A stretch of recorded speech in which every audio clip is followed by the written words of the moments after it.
Assalamualaikum warahmatullahi wabarakatuh. Waalaikumsalam warahmatullahi wabarakatuh.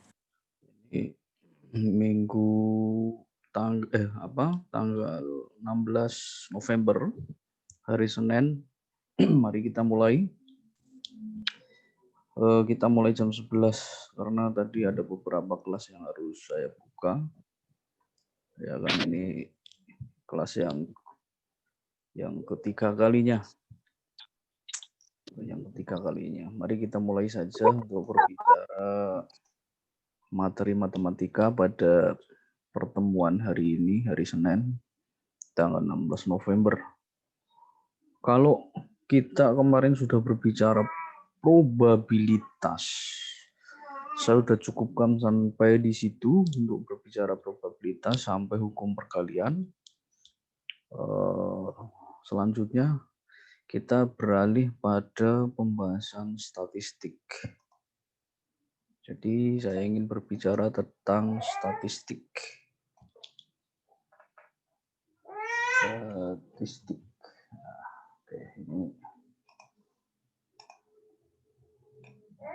ini banyak hal yang menarik di bahasan statistik, dan di semua tingkatan kalian sudah menemukan bahasan terkait dengan statistik, baik di tingkat SD, SMP, SMA, ataupun nanti Anda melanjutkan ke perguruan tinggi, akan dibicarakan lagi terkait dengan statistik.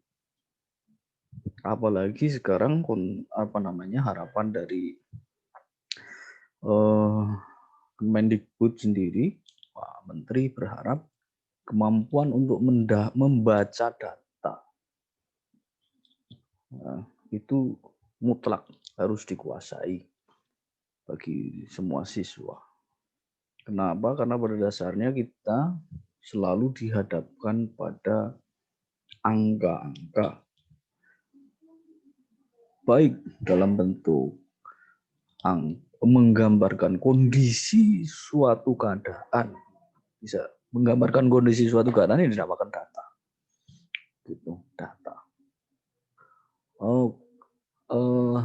Dalam nanti asesmen kompetensi yang akan dilakukan nanti kelas 12, kemampuan numerik dalamnya termasuk ada bahasan statistik tentunya. Karena numerical itu ya terkait dengan angka-angka. Matematik lebih luas dan kita berbicara lebih spesifik lagi terkait dengan statistik. Statistik ini ada bagian sendiri. Kalau Anda melanjutkan perkuliahan nanti khusus untuk jurusan statistik juga tersedia. Khusus untuk jurusan statistik. Sehingga sangat menarik sekali dibicarakan. Banyak hal di sini terkait dengan statistik adalah merupakan alat matematika terkait dengan bagaimana cara mengumpulkan suatu data, kemudian ada menganalisa,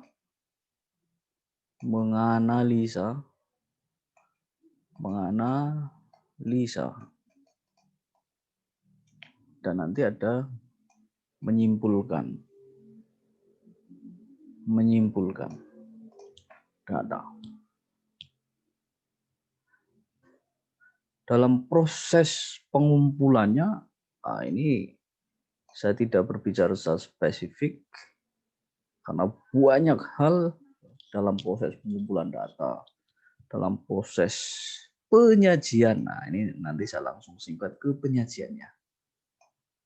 Penyajian data.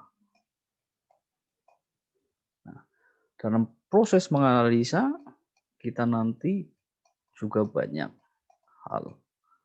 Namun saya hanya memperkenalkan secara deskripsi. Nanti yang dikenal sebagai statistik deskriptif. Oke, ini data itu adalah gambaran suatu keadaan objek yang sedang kita amati. Andai kata kita sedang mengamati objeknya adalah siswa SMK Negeri 2, maka terkait dengan objek yang diamati bisa saja kita melihat data terkait umur siswa. Nah, bisa seperti itu. Kemudian contoh lagi, data tentang pekerjaan orang tua. Data asal SMP. Boleh seperti itu. Dan banyak lagi hal-hal contoh terkait dengan data. Anda sudah sangat familiar terkait dengan istilah data. Tapi bagaimana kita coba untuk melihat yang paling sederhana untuk menyajikan. Penyajiannya banyak hal. Banyak hal ini. Saya hanya berbicara penyajiannya saja dulu. Belum terkait proses penganalisan terkait dengan statistik deskriptif di sana. Tetapi setelah kalian mengetahui data, silakan searching, bandingkan apa itu definisi data. Jenis-jenisnya juga banyak. Silakan dicari, dicatat, dibandingkan, kemudian nanti diunggah ke folder yang sudah disediakan. Untuk saya baca lebih lanjut. Nah, kalau dibicarakan satu-satu dengan akun free di Zoom ini tentu tidak memungkinkan karena dibatasi 40 menit. Suatu ketika nanti kita berbicara lebih banyak lagi kalau ketemu tatap muka langsung. Oke. Kalau kemarin kita berbicara terkait pasien COVID-19, misal di suatu rumah sakit bisa saja menyajikan kondisi pasien COVID-19 yang memiliki penyakit bawaan. Sedikit tadi sudah nulis, kemarin sudah singgung pasien terkait pasien COVID-19 yang memiliki penyakit bawaan jantung ada 20 orang, diabetes 30 orang, hipertensi ada 40, penyakit lainnya ada 10 orang. Misalkan secara mudah Anda menuliskan di kertas setelah bertanya kepada yang bertanggung jawab di sebuah rumah sakit, misal Anda mendapatkan data tentang pasien COVID-19 yang memiliki penyakit penyerta. Nah, saya sudah berbicara data tentang pasien COVID-19 dengan penyakit penyerta. Nah, jadi kita sudah berbicara tadi di awal membicarakan data. Menyajikan yang sangat sederhana seperti ini pun boleh. Tetapi tentu kurang menarik ketika kalian datang sebuah rumah sakit bertanya kepada bagian informasi, ternyata Anda mendapati tentang terkait dengan COVID-19 yang memiliki jantung 20, diabetes 30, hipertensi 40, lainnya 40. Seperti ada ini saja sudah cukup sebetulnya untuk sebagai catatan kalian. Tetapi kalau menyajikan ini dalam sebuah laporan tentu kurang menarik. Sehingga kalau Anda melihat di media-media televisi ataupun online dan yang lain-lain, disajikan banyak hal. Misal dalam bentuk diagram batang. Kita lihat, kalau ini disajikan dalam diagram batang. Nah, Ini penyajian data pasien COVID-19 yang memiliki penyakit jantung, diabetes, hipertensi, lainnya. Kalau menyajikan batangan-batangan seperti ini, ya kan, ini dalam bentuk diagram, tentu akan lebih menarik daripada hanya bentuk tulisan seperti tadi.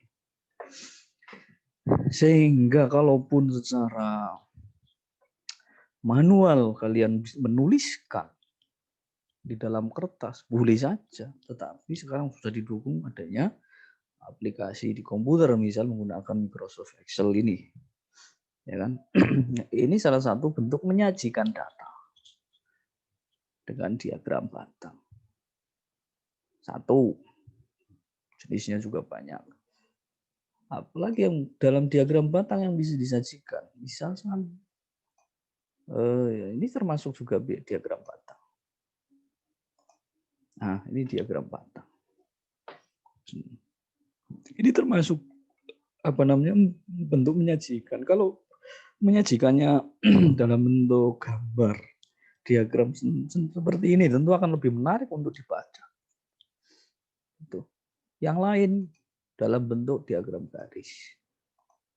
Nah, ini juga sering Anda atau kalian lihat di layar televisi ataupun di surat kabar dan yang lain-lain. Atau dalam bentuk diagram lingkaran. Ini juga sama. Nah, sekarang kemampuan yang harus Anda miliki adalah bagaimana menyajikan bentuk data seperti ini ke dalam berbagai bentuk diagram. Pilihannya banyak, silakan saja ini pilihannya. Pilihannya banyak dalam Microsoft Excel. Silakan dicoba, kan? Seperti jaring laba-laba dan seterusnya. Bisa seperti itu. Nah, terkait dengan penyajian data,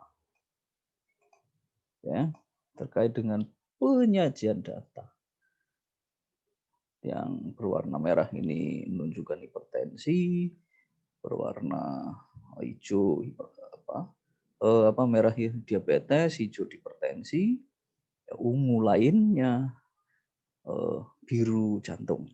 Ini menunjukkan persentase, ada yang diabetes ada 30%, itu ada tulisannya, yang jantung 20%, yang 40 ada merupakan hipertensi.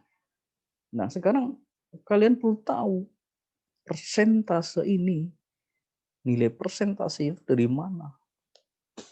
Persentase itu adalah merupakan hasil perbandingan. Nah, kemarin kita sudah berbicara dalam probabilitas.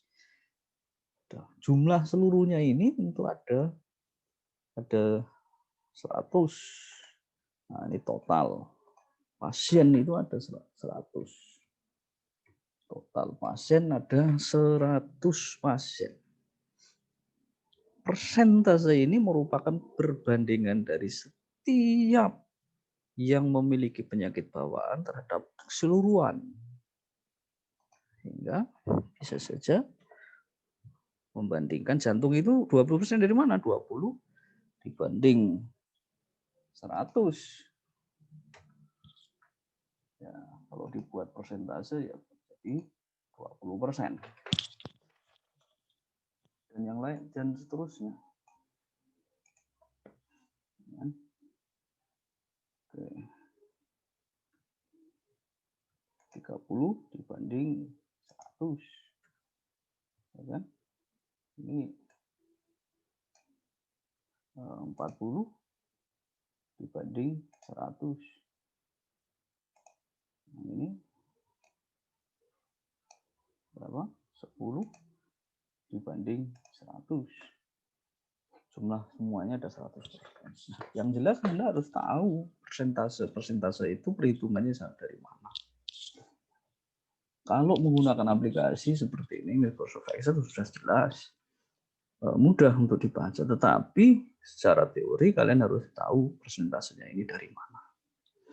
Persentase itu.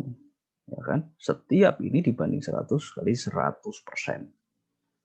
Nah, berapa derajatnya ini? Berapa derajat? Ya kan? Juga harus tahu. Ini kan berapa derajat segitiga dalam diagram lingkaran ini berapa derajat? Karena bagian-bagian ini dibagi atas derajat lingkaran. Ya sama perbandingannya itu tadi dikalikan dengan satu putaran ada 360 derajat. Dikalikan 360. Ada 70 derajat untuk yang jantung. Malah ini 72 derajat. 72 derajat. Yang diabetes ada berapa derajat? 72 derajat itu senilai dengan 20% tadi. Ya. Yang ini berapa? Yes. 30 dibanding 100 kali 360. Kenapa dikalikan 360? Karena satu putaran ada 360 derajat. Ini bagian-bagian derajatnya. Tapi itu tidak penting. Yang jelas kalian harus mampu membaca. Harus mampu membaca. Tapi besarnya gambar bagian ini harus tahu dari mana. Ya dari perhitungan derajat. Dengan seperti apa ya? Dengan dikalikan dengan 330 derajat. Kenapa saya membicarakan ini? Karena di dalam uji soal nanti di pekan ulangan ada yang terkait dengan diagram lingkaran. Hanya membaca sampai membaca di sini, ya kan? Membaca terkait dengan data. Oke. Sehingga saya yakin Anda sekarang sudah bisa membuat menyajikan data dengan diagram lingkaran. Ulang lagi. Sekarang Anda diminta menguasai bagaimana membuat penyajian data dengan diagram lingkaran. Ini wajib. Nanti akan saya berikan sebuah tugas yang harus dikerjakan, kemudian diunggah. Gitu. Ini kalau dilengkapi, ya akan sama. 160. Nah, jumlah totalnya ya ini harus 360, nggak boleh kurang. Karena satu lingkaran ini adalah 360 derajat. Silakan dibandingkan, ini adalah menyajikan menggunakan persentase yang biru ini. Mana biru ini adalah menyajikan terhadap derajat yang menunjukkan luas daerahnya bagian. Kalau di Microsoft Excel yang tertulis adalah persentase. Oke, ini yang saya bicarakan untuk bagaimana menyajikan data. Saya awali untuk statistik, bagaimana kalian bisa memahami data dan dapat menyajikan ke dalam berbagai diagram. Baik diagram garis, diagram lingkaran, diagram batang, diagram yang lain. Untuk tugas saya minta kalian mencari dengan kata kunci bebas, nanti ketik di dalam buku, bisa terkait dengan data pasien COVID kan 19. Nah, ada COVID-19. Nanti dilihat di setiap daerah. Nah, kalian tunjukkan atau sajikan ke dalam diagram lingkaran. Nah, ambil datanya dari internet, silakan bebas saja dari mana saja. Boleh per kecamatan, boleh per kabupaten. Nggak usah se-Indonesia. Kalau se-Indonesia ya ngopi aja di di sini sudah cukup. Lah ini kan banyak sekali data. Pasien sembuh dari COVID dan seterusnya.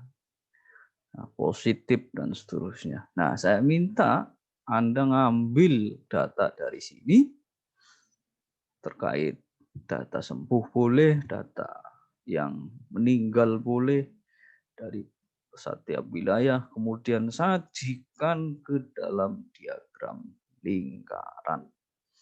Saya ulangi lagi ya, kalian bebas mengambil data dari situs covid19.go.id, terserah data yang seperti apa, boleh data yang sembuh, boleh data yang positif, boleh yang meninggal, dilihat dari per daerah boleh, dari per wilayah boleh, dan seterusnya. Sajikan ke dalam diagram lingkaran. Bagaimana dalam menyajikannya? Menyajikannya boleh menggunakan Microsoft Excel, boleh, tapi kemudian kasih keterangan. Persentasenya itu 20% didapat dari mana, 30% didapat dari mana, dan seterusnya. Hanya membuat penyajian seperti ini saja. Tentu mudah, tidak terlalu sulit. Asal mau mencoba, saya yakin bisa. Oke, kita berbicara sampai di sini saja terkait dengan penyajian data. Minggu depan saya akan berlanjut lagi berbicara statistik yang lebih menarik lagi. Masih banyak sekali hal-hal yang harus disajikan. Ini baru sebatas memperkenalkan saja dulu. Kalau ada yang mau disampaikan silakan. Kalau tidak ada, saya cukupkan sampai di sini. Ada yang mau bertanya silakan. Tidak ada? Oke, terima kasih. Kita lanjutkan minggu depan berbicara terkait dengan statistik. Lanjutan dari pertemuan hari ini. Assalamualaikum warahmatullahi wabarakatuh.